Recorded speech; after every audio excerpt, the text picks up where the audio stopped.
been working night security for 6 years. I've worked in office buildings, warehouses, shopping centers, parking garages. I've seen drunk people, homeless people, the occasional animal that somehow got inside. After 6 years, you think you've seen everything. I hadn't seen everything. The building I was assigned to last winter was a 12-story office complex on the edge of the city. Completely empty at night. The last workers left at 7, the cleaning crew finished by 9, and by 10, it was just me. Me and 12 floors of dark offices, empty corridors, and flickering fluorescent lights that the facilities team kept promising to fix. My routine was simple. Start at the ground floor, work my way up, check every floor, back down to the security desk. The whole thing took about 45 minutes. I did it twice a night, once at 11, once at 3. For the first 3 weeks, nothing unusual happened. The building was quiet, predictable, boring in the way that security work is supposed to be boring.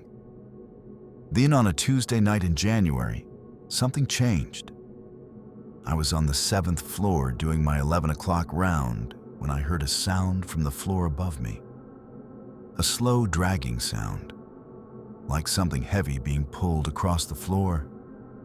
I stopped walking and listened. It lasted maybe 10 seconds, then stopped. I told myself it was the building settling. Old buildings make noise. I continued my round and didn't think about it again. Until the next night when I heard it again. Same floor, same time. Same slow dragging sound above me on the 8th floor. This time it lasted longer, almost 30 seconds, and then stopped the moment I started walking toward the stairwell. Like it knew I was coming. On the 3rd night, I went straight to the 8th floor first. I wasn't going to wait for it this time. I came through the stairwell door with my flashlight on and did a full sweep of the entire floor. Every office, every storage room, every bathroom, every corner. Nothing. The floor was completely empty. Not even a sign that anyone had been there. I stood in the middle of the main open-plan office area and listened for a full 5 minutes. Complete silence. I went back downstairs, feeling slightly foolish. 20 minutes later, standing at my security desk on the ground floor, I heard it again. That slow, dragging sound. From the 8th floor, right above where I was sitting. My throat went dry. I had just been up there. I had checked every inch of that floor. There was no one there. There was no way there was anyone there. I picked up the radio and called my supervisor. Told him what was happening. He told me to do another sweep and call him if I found anything. I did another sweep. Found nothing. The sound didn't come back that night. A week later, I found out what it was, and I almost wished I hadn't. One of the daytime security guards pulled me aside before my shift and told me that the cleaning crew had reported something 3 months earlier, before I was assigned to the building. One of the cleaners had been working late on the 8th floor when she heard someone in the office at the far end of the corridor. She assumed it was a worker staying late. She knocked on the door and pushed it open. The office was empty, but the chair behind the desk was still slowly spinning, like someone had been sitting in it moments before and had just stood up. She quit the next day. Security reviewed the camera footage from that night. The footage from the 8th floor camera, just that camera, no others, was corrupted. 4 hours of static. I requested a transfer 2 days after finding that out. I got it. I still think about that dragging sound. I think about it every single night shift I work. And I think about the fact that whatever was making it, it always stopped the moment I started walking toward it. Like it was listening. like it knew exactly where I was. I've worked night shifts at the same hospital for 4 years.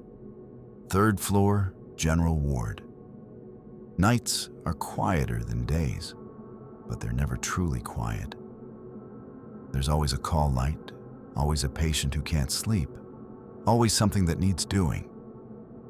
You get used to the sounds, the hum of machines, the soft footsteps of other staff, the occasional groan from a patient down the hall. You learn very quickly which sounds are normal, and you learn to pay attention when something isn't. Room 114 had been empty for 2 weeks. The patient who'd been in there was discharged. The room was cleaned and reset, and for whatever administrative reason, it hadn't been assigned to a new patient yet. Empty rooms on a ward have a particular kind of quiet, heavier than the rest of the floors somehow. I'd walk past it during my rounds and always feel a slight chill without being able to explain why. I started noticing things about room 114 about 3 weeks into it being empty. The first thing was the call light. Every room has a call light, a button patients press when they need a nurse. Room 114's call light activated at 2:17 in the morning on a Wednesday. I was at the nurse's station when it happened. I stared at the panel for a moment and then walked down to the room. The room was empty. Bed made, lights off, no one there.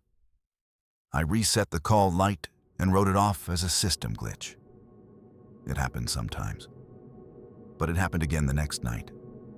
2:17 a.m. exactly. Call light from room 114. And the night after that. 2:17 a.m., room 114. I told my colleague about it on the 4th night. She laughed it off. Old building, faulty wiring, probably a short circuit on a timer somehow. I wanted to believe her. I mostly did believe her. Then on the 5th night, I was walking past room 114 at around 1 a.m., more than an hour before the call light was due to go off. And I stopped. The TV was on. Not loud, just a low blue glow visible through the small window in the door. I stood there for a moment, certain I was imagining it. Then I pushed the door open slowly. The TV was on. Turned to a channel showing nothing but static. The remote control was sitting on the bedside table, the bed that no one had been sleeping in for 3 weeks. I turned the TV off, stood there in the dark for a moment, left. I didn't sleep well that day. The following night, I mentioned it to the night supervisor. He went quiet in a way that told me he wasn't entirely surprised. He told me that room 114 had a history. 3 years earlier, a patient had passed away in that room during the night shift. An elderly man. He had no family, no visitors. He died alone at 2:17 in the morning. I want to say that knowing that made it less frightening. It didn't. The call light kept activating at 2:17 every night for another week. I stopped going to check it. I would just sit at the nurse's station and watch the light blink on the panel and wait for it to stop. On the last night it happened, the night before a new patient was finally assigned to that room, something different occurred. Instead of the call light going off at 2:17, at 2:16, I heard something from the direction of room 114. A sound I had never heard on that ward in 4 years of night shifts. It was a knock. 3 slow knocks from inside the room, on the door, from the inside. I sat completely still at the nurse's station. My colleague grabbed my arm. We both stared down the corridor at the closed door of room 114. The call light activated at 2:17. And then everything went quiet. A new patient moved into room 114 the next morning. The call light never malfunctioned again. The TV never turned itself on again. The knocking never happened again. I still work that ward. I still do the night shift. And every single night when 2:17 a.m. comes around, I stop whatever I'm doing. I look down the corridor toward room 114, and I wait. Even now, even with a patient in there, even with a completely rational explanation for all of it, I wait. Because some things, once they get inside your head, never fully leave. I work nights at a distribution warehouse. Have done for 2 years. It's physical work, moving stock, loading pallets, operating forklifts. The night crew is small, maybe 8 people on a good night, sometimes as few as 4. The warehouse itself is enormous. Think the size of 3 football pitches under one roof. Even with 8 people working, you can go 20 minutes without seeing another human being. You get used to being alone in big spaces. You get used to the sounds, the hum of the refrigeration units, the beep of forklifts reversing, the clank of shelving when something shifts. After 2 years, I could identify every sound in that building without thinking about it. Which is why, on a Thursday night in February, I immediately knew that the footsteps I heard were wrong. I was in aisle 34, one of the furthest aisles from the main working area, right at the back of the building near the emergency exit, doing a stock check on my own. It was around 1 a.m. The rest of the crew were working up front. The footsteps were slow and deliberate, coming from the aisle directly parallel to mine. Aisle 35.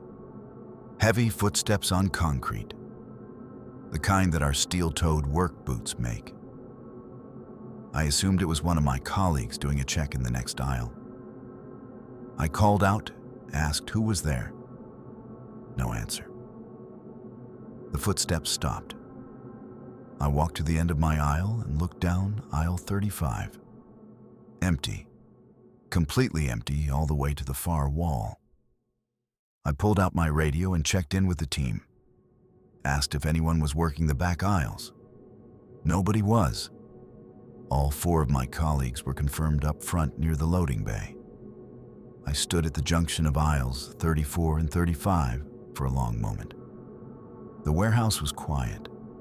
I told myself sound travels strangely in big spaces. I told myself it was an echo, a reflection off the concrete walls and the metal shelving. I went back to my stock check. 3 minutes later, the footsteps started again. Same aisle. Same slow, deliberate pace. But this time they were moving toward me. I am not someone who scares easily. I have worked nights my entire adult life. I do not spook at strange sounds or dark corners. But something about those footsteps, the slowness of them, the deliberateness, the fact that they had started again after stopping when I called out, made every instinct I had fire at once. I left aisle 34, walked quickly back toward the main area. The footsteps followed me to the end of the aisle and then stopped. I didn't go back to the back aisles alone that night. The next night, I mentioned it to the shift supervisor. He didn't laugh. He didn't dismiss it. He just nodded slowly in the way people nod when something confirms what they already suspected. He told me that 2 months earlier, a night shift worker had reported the exact same thing. Footsteps in an empty aisle, following them when they walked away. That worker had submitted a formal incident report and requested reassignment to a different facility. The supervisor had reviewed the CCTV footage from that night. The camera covering aisles 32 to 36 had malfunctioned that night.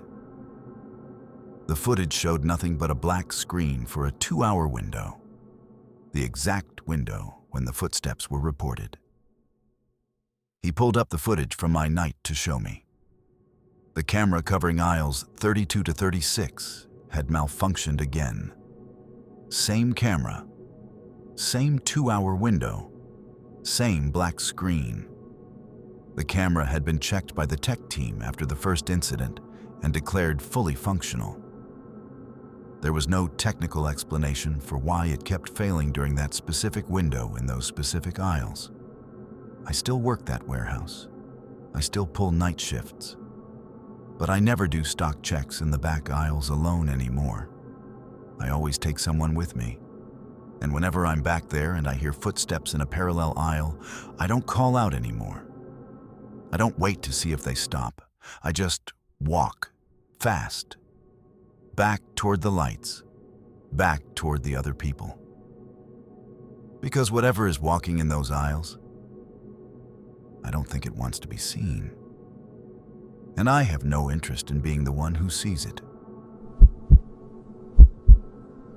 I worked the overnight shift at a gas station for almost a year. Midnight to 8. Just me behind the counter, a wall of cigarettes, a coffee machine that made a sound like a dying animal, and whatever came through that door. You see strange things working overnight at a gas station. Drunk people, exhausted truck drivers, people having quiet crises at 3 in the morning who just needed somewhere to stand under fluorescent lights for a few minutes. I never judged. I just made sure the coffee was hot and the doors stayed locked after midnight, so people had to buzz to get in. He first came in on a Wednesday night in March. Around 3 a.m., buzzed the door. I let him in. He walked to the back and got a bottle of water, paid cash, didn't say a word, left. Nothing remarkable. People come in at 3 a.m. all the time. He came back the next night. Same time, same water, same cash, same silence. And the night after that, and the night after that, every single night for 2 weeks, at almost exactly 3 a.m., the same man came in, bought the same bottle of water, paid with cash, and left without speaking. I noticed him properly around the end of the first week. Middle-aged, dark jacket, unremarkable face. Never made eye contact, never browsed. Walked directly to the water, directly to the counter, directly out the door, like he was on a timer. By the third week, I started paying closer attention. Something about the routine was bothering me in a way I couldn't articulate. It wasn't what he did. It was how he did it. The absolute consistency. The complete silence. The way he never once looked at me. Not even for a second during the transaction. I mentioned him to my manager during a handover. My manager shrugged and said regular customers were good for business. I tried to feel reassured by that. On the 23rd night, I know because I had started keeping track in a notebook, which tells you how unsettled I was. He came in at 3 a.m. as usual, got his water, came to the counter, put the coins down, and for the first time in 23 nights, he looked up at me. He held eye contact for what felt like a very long time, but was probably 5 seconds. His expression didn't change. His face was completely blank. And then he looked back down, picked up his water, and walked out. I stood behind that counter shaking for 10 minutes after he left. I could not explain why. There was nothing overtly threatening about what had happened. He hadn't said anything, hadn't done anything, just looked at me. But something about those 5 seconds felt like a line being crossed. Like a boundary I hadn't known existed had suddenly been acknowledged. He didn't come in the next night, or the night after that. After 23 consecutive nights, he simply stopped coming. I told myself he'd moved away, changed his routine, found a different gas station. I tried to feel relieved. 2 weeks after his last visit, I was doing my end-of-shift stock check, and went into the back storage room to count the water deliveries. The room was small. Floor-to-ceiling shelves on 3 walls, a single bare bulb overhead. I'd been in there hundreds of times. On the bottom shelf, behind a row of water bottles at the very back, the brand he always bought, I found something that made the room tilt around me. A small notebook, spiral-bound, the cover worn and soft, like it had been handled a lot. I picked it up with shaking hands and opened it. Inside were dates. 31 dates written in small, neat handwriting, starting from a week before he first came into the store. Each date had a time next to it, always somewhere between 2 a.m. and 4 a.m. And next to each time, a single line of observation. She works alone. She doesn't check the back room. She buzzes everyone in without looking at the camera first. She takes her break at 4 a.m. and leaves the counter for 12 minutes. The last entry was from the night he looked at me. The night I felt that line being crossed. It said, "She noticed. Time to stop." I called the police from the back room with the door locked. They took the notebook. They reviewed the store cameras. They identified the man from footage, but were never able to locate him. I quit that job the next day. I have never worked a night shift since. I think about that notebook constantly. I think about how long he had been watching before he started coming inside. I think about what the 31 dates before his first visit mean. I think about what he was planning. And I think about the fact that the only reason he stopped, the only reason, was because I noticed him. Pay attention to the people around you, even the quiet ones, especially the quiet ones. If you are new here, welcome to Mr. SHM. Subscribe for new horror stories every week. And if this video kept you up tonight, leave a like. It helps more people find this channel. Lock your doors, trust your instincts, and I will see you in the next one.